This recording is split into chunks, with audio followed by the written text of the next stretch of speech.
Alam mo ba na si Valeera ay isa sa mga mabisa na pang-counter sa new revamp na Helter?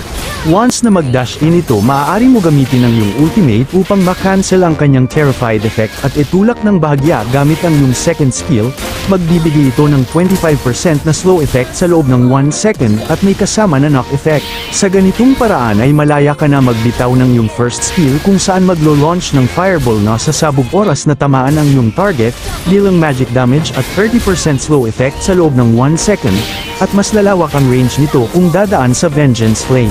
Kapag nakumpleto mo ang 3 stacks, ma-stun ang mga kalaban sa loob ng 1 second. Gamitin mo ang basic common emblem para sa hybrid regen, hindi ka na mamumblema sa mana at sa pag-regen ng HP.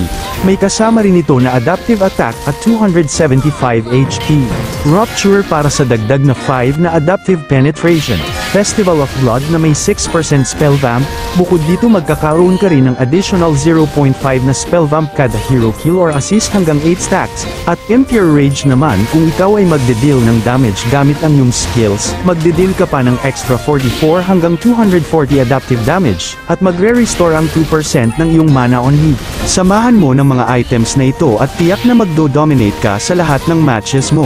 Karamihan sa mga viewers ko ay di pa naka-follow sa page ko. Sana ay may time ka para pindutin ang follow button para lagi kang updated sa mga tutorial videos na tiyak makaka-improve ng gameplay mo.